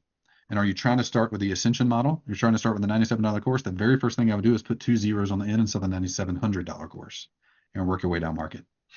Because you can take that course and have a very low barrier delivery mechanism while increasing the price by 100x. And you're going to hit your revenue goals much quicker doing that. You'll get way better people, way better impact, and actually have profit in the business. So I would work it that direction. All right, Bethany, Cody, y'all draft your own questions. By the way, anybody that has a doubt or a question, pop it in. Let's talk about it. Yeah. Tanja also had said, she asked this a couple times, charging $5,000 for what kind of time frame? I think that just depends on the offer. Yes. One easy thing to do to think about it, there's a little nuance in this, Tanja. So if and when you hire us, we'll work through this in lots and lots of details, but I'll answer this maybe 2 different ways. One easy way to do is sell 90 days at a package price with an ongoing monthly after that. So $5,000 for you, Tanja, could be for 90 days. What we do is we have a setup fee and a monthly fee. The setup fee covers the plan in the first 30 days, and there's a monthly fee after that. So Tanja, for you, probably the easiest way to think about it is, hey, for $5,000, and I forget your topic, Tanja, so forgive me because you've been on a bunch of these. I should know it by now. But for $5,000, you get 90 days of coaching plus the plan and any other deliverables that are there. And then after that, you can pay $200 a month, $500 a month, something like that to keep going. So that'd be the setup. It is easier to sell a fixed time frame than ongoing, unending monthly. We do both, but it's a needle to thread that's not easy to do. It's easy to mess that up. So typically we'll recommend packaging it like that. AA has this question around, I guess, is there, I don't know, a guy or girl, their offer around some kind of business coaching, and a different message. They're saying what it actually is. They're saying, I don't want to claim if I'm going to sell this for $5,000, I don't want to claim how I made X amount of money with it or anything like that, because I haven't made any money myself yet in my online business. So how can I charge a large amount if I haven't for business coaching if I haven't made money in my business yet? So it might be helpful for that person to ask that question more succinctly, but here's a true thing. Do not coach a thing you have not experienced. That's called lying. So don't be a 16-year-old life coach. You've not experienced life. You cannot coach life. I know you can coach pre-teens on how to go through that because you've been through that. So you have to, like all Jesus required, like this is the single best way to defeat imposter syndrome, by the way. All Jesus required was that you had received it before you gave it.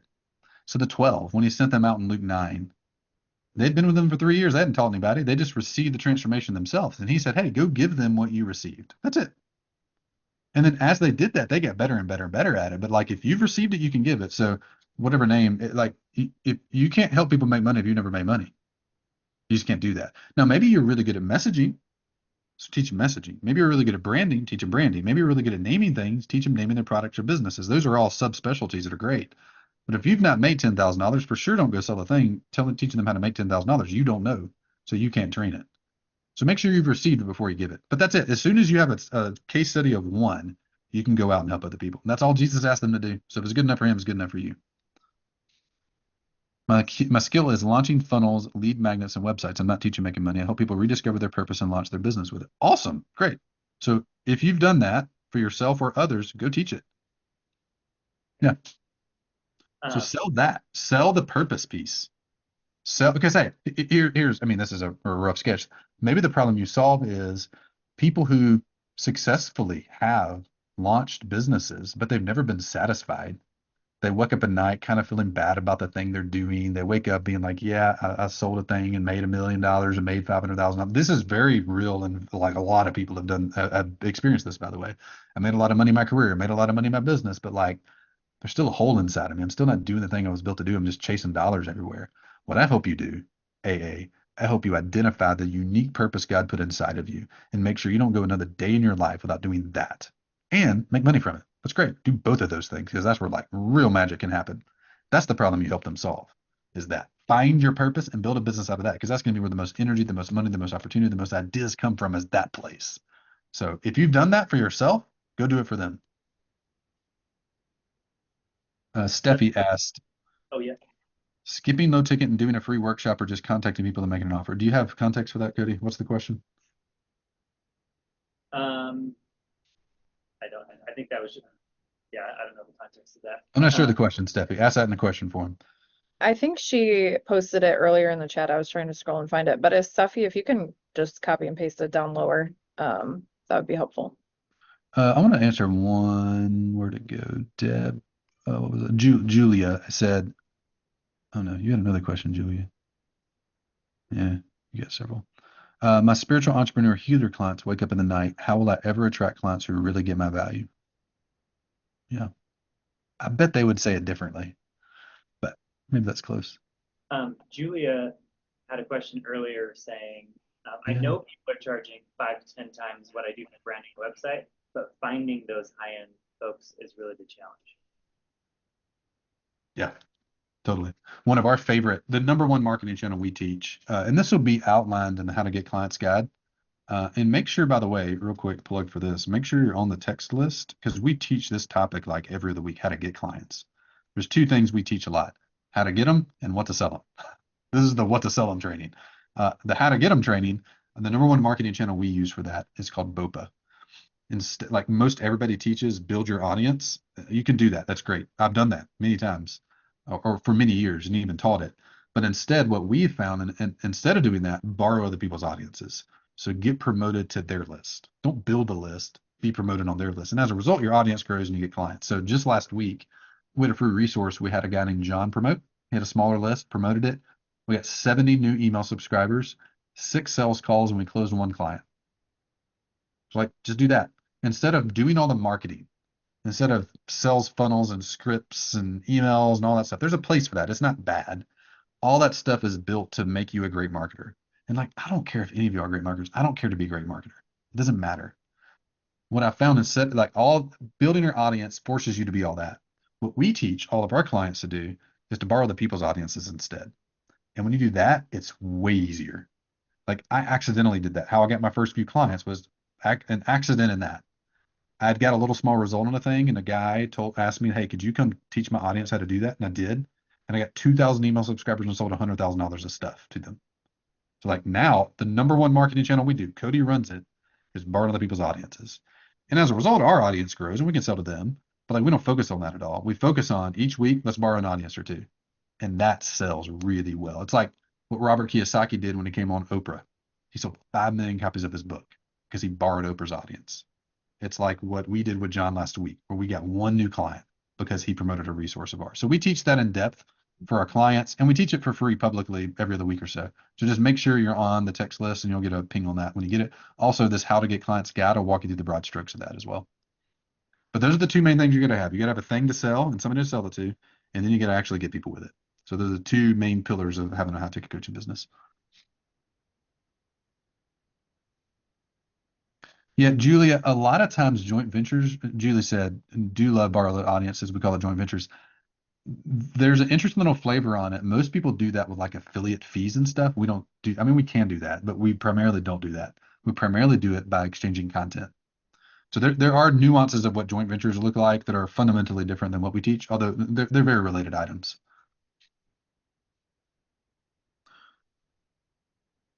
Plug and play coaching system. Just go get the resource. Go through it. I mean, it just goes in depth on how it works. And literally that video, I think it's like 10 or 15 minutes of me just talking through my calendar. Like, how do I coach my clients? Like, I have active clients that I coach and I help run this company. What does the schedule look like? Like, basically, it takes you less than an hour per person per week to fulfill. And that's kind of on the high end. So if you have 10 clients paying you $10,000, $100,000, you can do that in about 10 hours a week. Not the whole business. Like if you run marketing, that's additional hours and stuff, but the coaching part, what does it look like day to day? And some of that depends on how you build the program, which will help you do. But it just shows you like, based on how I want the system to work, what does it look like day to day? So I'll walk you through my calendar and different mechanics of that and whatnot. So go grab it and just go through the video. It'll go through that in depth. I found Steffi's question too. She basically said, I have access to HNW. I think that's high net worth people. No issue there. I'm asking, do I approach them directly or do a free workshop or webinar? Like, what's the mechanism for selling high ticket offer? Which maybe that's better suited for our workshop called Sell Your High Ticket Offer. But We literally have two workshops. One, build your high little ticket offer, plug and one, play. sell it. But no, if you have really good prospects, I would sit down and have a conversation with them. Like if you know people that like have the pain, start with the pain, not your offer. What is the pain that your offer, your ibuprofen solves? What you got the morphine, but you're not selling morphine. You're solving resolution of the acute migraine that won't go away. So if you have people that have that pain, go talk to them. Ask them about the pain. We have a 4-part coaching call that most people think of as a sales call. And there's just 4 questions in it. So I'll see if I can remember off the top of my head. But it is, no, like, what do you want things to look like in a year? Where do you want to be in a year? Why now? Why are you wanting to solve this now? Third, what's stopping you? And fourth, can I tell you how I could help you? So I would just go have a natural sit down at Starbucks with them and say, hey, tell me about your pain. And ask them like, hey, fast forward a year, fast forward a month. Like, where do you want to be? What does life look like in that particular situation? What does it look like to have the pain solved? So for y'all, what does it look like to have the pain solved? How many clients a month do you want coming into your high ticket coaching business? Like, what's the number? For $100,000, you need less than one a month at 10 grand. So walk them through that. But if you have people, just go to the people. You'll eventually run into those people. That's what I experienced in my $30 course. Was eventually I sold the 20 copies to people I know, and then I'm back to zero. So I got to have a repeatable, predictable system to get people that don't know I exist to know I exist, trust me, and pay me. So we call it eyes, hearts, and wallets. You got to capture all 3 in that order. First, they got to know you exist. You got to have their eyes. Then you got to capture their heart. By the way, webinar in person does great at that. And then the wallet thing's kind of simple. It's not all that hard. That's one reason, by the way, borrowing other people's audiences works so well, especially for high ticket products, is that like John, the guy we did the lead magnet swap with last week, his audience trusted him. So when he promoted our resource and told people to go check us out, like that trust is transferred to us. So we didn't have to work for the eyes. We didn't have to work for the hearts. That was transferred to us. We borrowed that. So the wallet exchange was kind of simple because the hard work, John had already done the hard work of the hearts and the wallets.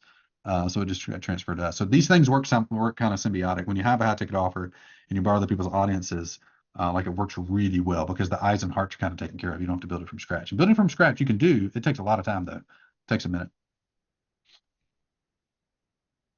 So that's why, Steffi, you asked about if you have those people, you already have their eyes and hearts probably if you know who they are. So just go talk to them. Do a consultative sell. Ask them what the pain is. Find out what they want life to look like. Find out why they want to solve it now. Figure out what their obstacles are, and then ask them like, "Hey, I think I could help you. Would you be interested in me helping you?" And then just walk them through how you would do it. We do really extensive training on all this, by the way. with clients and publicly. So just stay around or hire us or whatever you want to do, and we'll teach you all the mechanics of it. Naheem said, when you say BOPA, is that getting on podcast and virtual stages?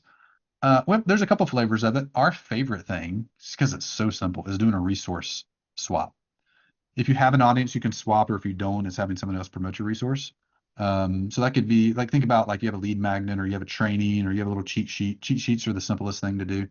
And imagine, I don't know what problem you solve now. Maybe you're a lawyer and you come to us and you're like, hey, Brian, I've been following you, enjoyed the webinar, loved it. I even framed out my high ticket offer based on it. Like, check it out. Hey, Brian, by the way, I noticed the thing you don't talk about is like FTC liability for high ticket coaches. And that's like a real problem because a lot of people leave with these crazy guarantees and they're like massive open liability to be sued by the FTC, and that could put them out of business. I have this this 3-page cheat sheet on how to like avoid being sued by the FTC for high ticket coaches that I think could help your people. Would you be interested in sharing that with your audience? Yeah. And now, what would happen is I would email that out to the audience. You would get 500 to 1,000 new email subscribers, book 20 sales calls, and close 3 high ticket clients and make 30 grand. That's our favorite version of it. Workshops are a great version as well. That's something we do often, where they invite somebody, like another audience invites people to a workshop that we host. That's more complicated, so there's a bunch of stuff to screw up, but they work really well. Podcast does that as well. Those are probably the least effective. They're really easy to not do right. But last week we had a podcast drop 2 weeks ago from Jay Klaus, if any of y'all know him, and we brought in 2 new clients from that one podcast episode. So the fundamentals are, who has the eyes and hearts of the people that have the pain you solve? Who just has it already? And just go to them and make it easy for them to promote you to their audience. The simplest way to think about it is, what's a resource you have or can make really easily that they could promote? So we'll walk you through the funnels and how all that works in that BOPA training, the free training we do, I think, next week. And obviously, if you're a client, we'll give you all the templates and cheat sheets. And we even, cool thing we do for our clients is every month we find 10 people, a lot of which we already know and have relationships with, and draft the pitches for you and just hand them to you. And all I got to do is send them. They say, like, the yes rates from those are like 60%. Meaning if you send 100 pitches, you're going to get 60 people to say yes, 60 people to promote you. Like, you can hit any goal anybody put in chat with that. So that's the power of high ticket and BOPA together, which is why we do that. Mary, once you create a high ticket offer, how do you decide on the free resource to offer? That's a great question. Cody, you're the one that does this for us. You run the BOPA thing. So how do you decide on the resource to offer? I mean, it's kind of the same way you think about putting together any kind of offer is, you know, who's their audience, what problem do they have, and do we have an existing resource that solves the problem that they have? I mean, that's the best thing. In some cases, you may be able to just take exactly what you have and it already fits perfectly for their audience. Other times you might like adjust the resource, just tweak a title or a couple places so that it speaks to them, like maybe they're authors or something, but they, you know, there's probably a lot of overlap still. Then work in author into the title, but the main content is the same. Other times you might, I mean, if it's a good enough opportunity, or if you're just getting started and you just, you know, you want to get some reps in, it might be worth creating a custom resource just for that audience. But yeah, it all comes down to the same basic concept of, just like you're creating an offer to sell a lead magnet or a resource, it's the same purpose. It's like, if you want somebody's attention, identify their problem, and, you know, find how to phrase that solution in a way that grabs their attention and makes them willing to hand over their email in exchange for it. One simple way to think about this, what free resource do you offer? A cheat sheet is the simplest. What are the 3 steps they need to take to solve the pain? What are those? Your method. What's your method? So for us, it might be find people that already have your eyes and hearts of the people who you want to hire you. Reach out to them and have them share the resource. So those are the 3 pages of 3-page cheat sheet. And all I'm going to do in each of those pages is write a couple sentences on how that works. That's your cheat sheet. That's the resource. Ideally, because that allows that person who receives the resource to then be educated on what you do and be interested in it. It's just kind of like high ticket here. Like, we've gone in depth. We did the 5-page cheat sheet, 5 truths, introduce the model, the 5 truths. So anybody that's leaning in and interested and leaning in and whatnot, they're going to be interested in that, and you're intrigued by that, and you've adopted the belief perhaps that you want high ticket. Great. Let's see. We had feedback from somebody. Julia. All right. I'm getting I'm not running out of the room screaming, which often happens in other people's marketing classes. Good. You didn't run out screaming. We won. I'm loving it. Thank you for sticking around, Julia, by the way. I'd love to see you in the challenge. Let's see. Somebody asked about the challenge. What was the question? Yeah, How we do I had a predict it? couple. Yeah, how I'm do we in join? right now. Go to growthtools.com/HTO, schedule your strategy session. On the thank you page is going to be the High Ticket Offer Bundle and the challenge thing. And Cody will actually add you into the challenge. We use an app. We're actually probably going to evolve this here in the next few weeks. We have to host it somewhere, like we have to communicate. So we use an iOS and Android app called GroupMe. Some of y'all know it, some of y'all never heard of it. So what Cody will do is add anybody that wants to do this. So go schedule a strategy session, get the offer. He'll get your phone number from that strategy session link, and you get a text message. And that text message will invite you into either, if you have the app already, it'll just bring you into the app into the group. Or if you don't, it'll allow you to download the app and then you'll be in the group. And I'll put a video in there as soon as I get off, welcome everybody in. And then tomorrow morning, I'll post the first video. It's a little short 5-10 minute video, telling you, giving you a little training and giving you a little exercise to do. The exercise takes like 15 minutes a day. So to join it, go schedule your strategy session. Cody will add you in. You'll get a text message, and then you just go to the app, and instructions and everything will be there. Did I explain that simply, Cody? Yeah. Cool. We need to get to Circle for that, so everybody's in there, but we got to work through that specifically. Let's see, Katie, how do you think about transitioning from a trainer to a coach? That's interesting. One way to think about that, a trainer is somebody who teaches things. But I often tell clients, like I have a welcome call with all of our clients, and I tell them, like, just if I'm being honest, I don't care if you learn anything from me. My goal is not to teach you anything. My goal is for you to get the result that you wanted when you hired us. And I want the most efficient, simplest path to that. So a trainer is primarily focused on knowledge exchange, maybe skill, building a skill, but like, I don't even care if you develop a new skill. Primary goal is not that. Now, there are new skills you need to develop. There is information you need to learn to be able to do it. But in my mind, like, we define the role of a coach as someone that helps you accomplish the result that you wanted when you got hired. Like, we gauge our coaches on their success rate of the clients. So I think that's the fundamental difference in positioning and messaging publicly. I would maybe even throw stones at trainers, or like, they want to teach you stuff. I don't care. Like, I want you to accomplish the thing. If you know how to have a great marriage, but you don't have a great marriage, you failed. A coach helps you have a great marriage. A trainer teaches you how to have a great marriage. I think that's part of the difference between the two. Victoria can use the same resource for multiple spots. Absolutely. It's the BOPA cheat sheet for coaches. It's the BOPA cheat sheet for authors. It's the BOPA cheat sheet for speakers. I've done all three of those in the last month. It's the same cheat sheet with like 1% of the words changed, because it's the same thing. Just position, because you do, when you're a partner with someone, you do want to meet their audience where they are. If, like, we did a partner, I think it was John, the guy we've been talking about, the lead Microsoft, he teaches people webinar stuff. We did an okay job of that. We could probably could have done a little bit better, but with BOPA, we probably should have, I don't remember how we said it, but if we're doing it really well, it was like, hey, do you want more? Is the number one problem you have getting enough people to your webinar? What if you had 10,000 people in your next webinar? What would happen to your business? Because you probably don't have 10,000. You probably have like 50. So our cheat sheet will help you do that. You position it as a way using BOPA to get more people on the webinar. Not maybe, if we're talking to coaches, is how you get high ticket clients, but like, it's the same thing. You just position to meet that person where they are. Like, Paul was all things to all people. When he was in Rome, he did it as Rome. When he was in Corinth, he did it as Corinth. So speak to them from where they're at, not from where you're at. And all that means is like a 1% change to that resource each time. It can take some creativity though. So it's easy to get stuck in that. Even Cody, he sends me stuff all the time. I'm like, all right, hey, give me some feedback. I'm like, great, you need that, because if you're in it all the time, so that's what coaching can do. Like, you get this partnership, how do you match those two together? One of my clients is a lady named Tira. She runs a company called connectioncodes.co, and she had what was the name of that site? She had like a mom entrepreneur site, I think.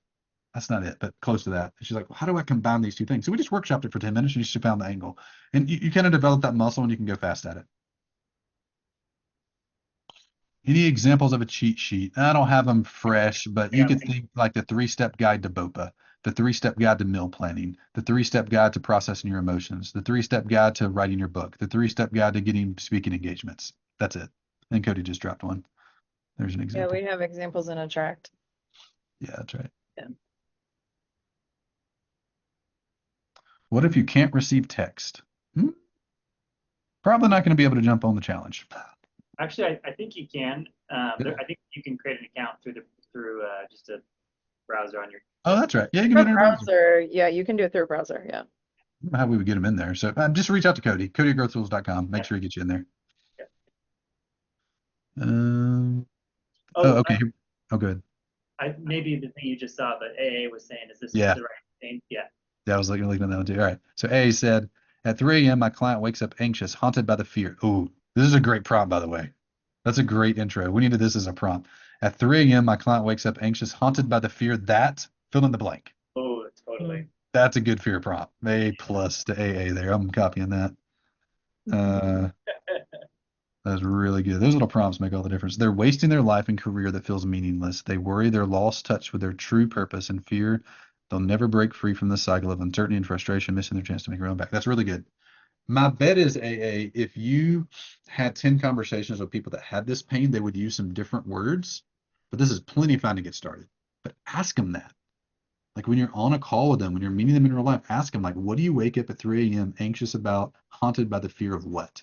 And just write their exact words down in the way they say it. I think you're off to a good start here.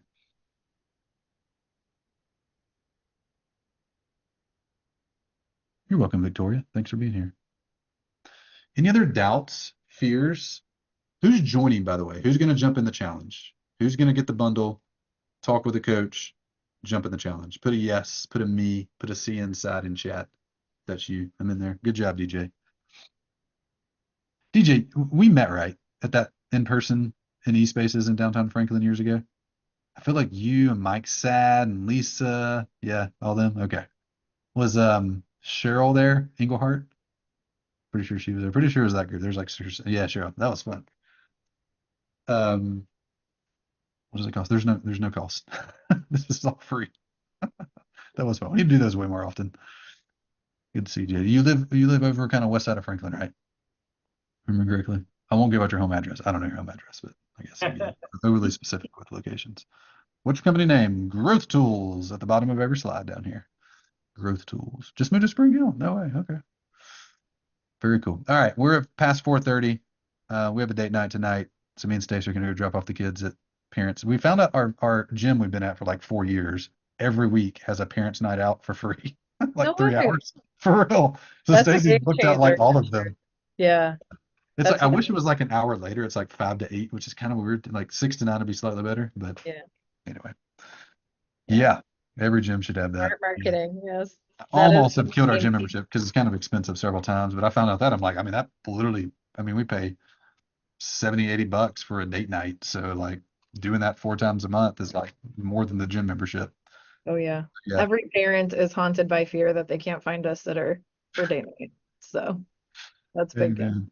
Amen. Amen. We're gonna go furniture shop, eat some food, and I don't know, there's a list of things. So it'll be a riveting date night. But we're gonna go to a movie. There was no 5 o'clock movie. Because like if it starts at 5, we could be there we drop the kids off, get to the movie by the time previews in and be out by because it's out at 8. But I looked and looked and looked. There's like no 5 o'clock movies starting tonight. They're all 4:30 or 5:30. So it's like crap movie. Anyway, thank y'all for being here. growthwheels.com/HTO. Join the challenge. Let's hang out over the next 3 days and actually do this. And Cody, I'm gonna go post a welcome video right now before I leave. Sounds good. All right. Cool. See y'all. See ya.